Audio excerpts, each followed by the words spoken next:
नमस्कार साथीहरू, सधैँको जस्तै आज पनि नयाँ भिडियो लिएर आएको छु। आजको भिडियोमा जावनबोंसापोर्टल इल्सामयुको 1365 को अफिसियल वेबसाइट 1365.go.kr कसरी चलाउने भनेर सिकाउने छु। जावनबोंसा गर्दा चाहिँ के फाइदा छ त, किन गर्ने भन्ने कुरा हुन सक्छ। यो चाहिँ भिजा परिवर्तन गर्दा फेरि काम लाग्छ। यसले पोइन्ट E7 बनाउँदाखेरि चाहिँ 200 घण्टा भोलन्टियर गर्नुभएको छ भने 3 पोइन्ट पाइन्छ। त्यसै गरेर up to 7 को लागि पनि पोइन्ट सिस्टममा जाँदाखेरि भोलन्टियर गर्नुभएको छ भने पोइन्ट पाइन्छ। त्यसले गर्दाखेरि तपाईले अर्को भिजाहरू बनाउने सोचमा हुनुहुन्छ भने त्यति बेला चाहिँ यो राम्रो हुन्छ। र यो बनाउनको लागि आफैले आफ्नो आइडी बनाएर भोलन्टियर गर्ने ठाउँहरू सर्च गरेर आफ्नो समय मिल्दाखेरि गएर भोलन्टियर गर्न सक्नुहुन्छ। तपाईले गर्नुभएको भोलन्टियर चाहिँ तपाईको आइडीमा रेकर्डले आफूले हेर्न मिल्छ कति भयो भनेर, र त्यसको सर्टिफिकेट पनि तपाईले अनलाइनबाटै इस्यु गर्न सक्नुहुन्छ। तपाईले आइडी बनाउनु भएको छैन भने सबैभन्दा सुरुमा O15 बाट गर्नुपर्ने हुन्छ। यसको लागि मोदुन यो या कथमै हामीटा गर्दिन्छु म। तल सबै एग्रिमेन्ट ओके एक्सेप्ट गर्छु, थाउम गर्छु। यो गरिसकेपछि तपाईहरुले यसमा छुमिन बनाउ जुन एलियन कार्ड छ त्यसबाट जानु भए पनि हुन्छ, मोबाइल नम्बरबाट गर्नु भए पनि हुन्छ। यसमा आफ्नो नाम लेख्नुहोस्। एलियन कार्डमा जसरी छ त्यसरी नै क्यापिटलमा, तल एलियन कार्ड नम्बर। यो गरिसकेपछि यहाँ नम्बर आउँछ, त्यो नम्बरलाई चाहिँ यसमा हाल्नुहोस्। यो नम्बरलाई र सिलम्याङ इन्जुङ गर्नुभयो भने यो प्रोसेस अगाडि बढ्छ र आउने निर्देशन अनुसार फलो गर्दै जानुभयो भने आइडी बन्छ। आइडी बनिसकेपछि कसरी चलाउने भनेर म आज यहाँ देखाउँदै छु। आइडी बनाउन केही समस्या भयो भने कमेन्ट गर्नु होला। म आइडी बनाएर पनि एउटा छुट्टै भिडियो अपलोड गर्ने छु। तपाईले आइडी बनाइसकेपछि आइडी बिर्सिनु भयो भने आइडी छाजगी गर्न पनि मिल्छ। पासवर्ड बिर्सिनु भयो भने पासवर्ड छाजगी गर्नुभयो भने फिमेल भन्नु छाजगीमा गएर आइडी छाजगी गर्दा पनि तपाईको एलियन कार्ड अनुसारले नाम, जेन्डर, जन्म मिति सबै गरेर लगिन गर्नुभयो भने तपाईको आइडी के छ भनेर थाहा हुन्छ, पत्ता लाग्छ। म लगइन गरेर देखाउँदै छु। यहाँ तपाई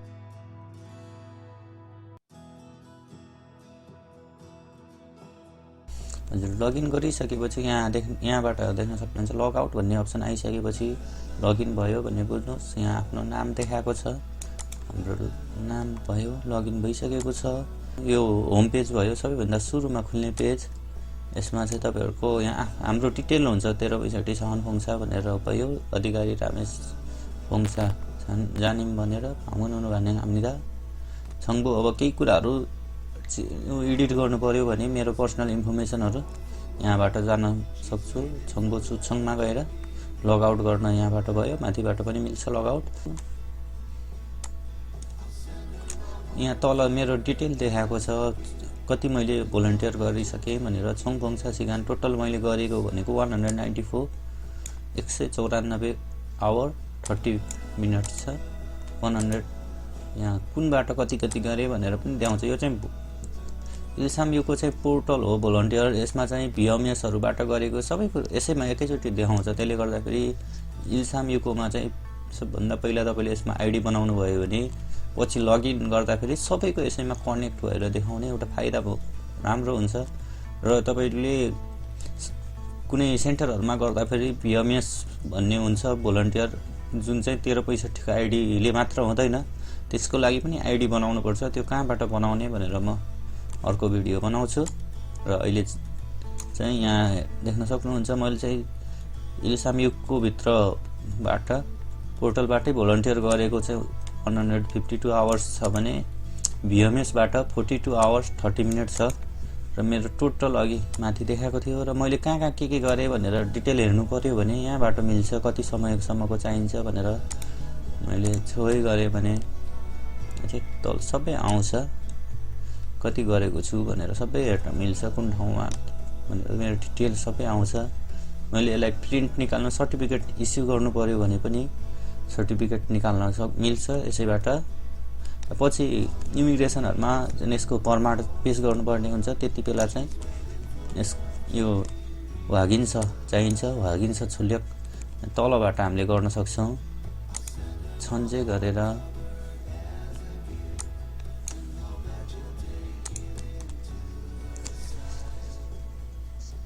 माथि देखाएको नम्बर हाल्नुपर्ने हुन्छ।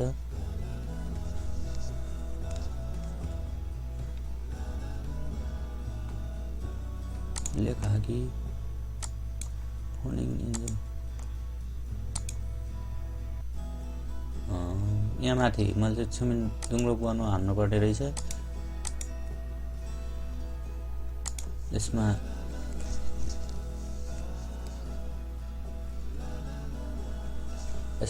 आफ्नो डिटेलहरु हानेर सबै गरिसकेपछि यहाँ छुले भागी गरेर प्रिन्ट पनि निकाल्न मिल्यो।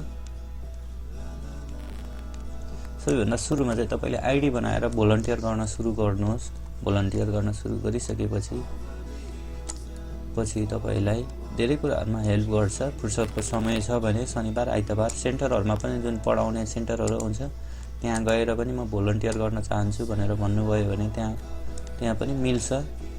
नभए आफूले छुट्टै ठाउँ आफ्नो नजिकको एरियाहरु सर्च गरेर पनि हेर्न मिल्छ भोलन्टियर गर्ने ठाउँ कहाँ छ भनेर।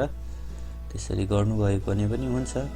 भोलन्टियर गर्न मन लागेको बेलामा कसरी सर्च गर्ने आफ्नो ठाउँ नजिकै भनेर म यहाँ देखाउँदै छु। केही भोंसा छाम्यो यसमा जानुभयो भने तपाईले आफ्नो ठाउँमा भएको मोचिप जुन कहाँ छ त भोंसाको लागि गर्न मिल्ने भनेर यहाँबाट सर्च गर्न तपाईको एरिया सिलेक्ट गर्नु पर्यो कहाँ हो भनेर। म ख्याङसाङ नामदमा छु, अहिले हामानगुन भन्ने ठाउँमा छु र हामी छाङन नजिक पर्छ यहाँबाट छाङन भनेर। अहिले हामानगुनको चाहिँ दुईटा देखाएको छ भने दुई ठाउँमा छ भोलन्टियर गर्न मिल्ने डेट दिएको हुन्छ र यो चाहिँ कसका लागि हो भनेर पनि हुन्छ। यो हेर्नुभयो भने हुन्छ। खिगान चाहिँ संस्था भयो, खिगान चाहिँ समय भयो। भोंसा खिगान भनेको चाहिँ जुन टाइम कहिले हो त यो गर्ने भनेको त्यो टाइम दिएको हुन्छ। यसमा र यसको डिटेल हेर्नु पर्यो अनि यसमा क्लिक गर्नुभयो भने डिटेल खुल्छ। यहाँ के छ कस्तो छ भन्ने सबै खुल्छ र जुन थामदाङजाको नम्बर पनि हुन्छ यसमा। थामदाङजा म्याङको हो यसको रिप्रेजेन्टेटिभ र उसको कन्ट्याक्ट गर्ने नम्बर पनि हुन्छ। त्यहाँ फोन गरेर म गर्न चाहन्छु के गर्ने कसो गर्ने भनेर भन्नुभयो भने उनीहरुले हेल्प पनि गर्छ। आफू नजिकमा भएको ठाउँहरुमा यसरी सर्च गरेर हेर्नुभयो भने राम्रो हुन्छ। केही समस्याहरु भयो भने कमेन्ट गर्नु होला। आजका लागि यति नै। नमस्कार।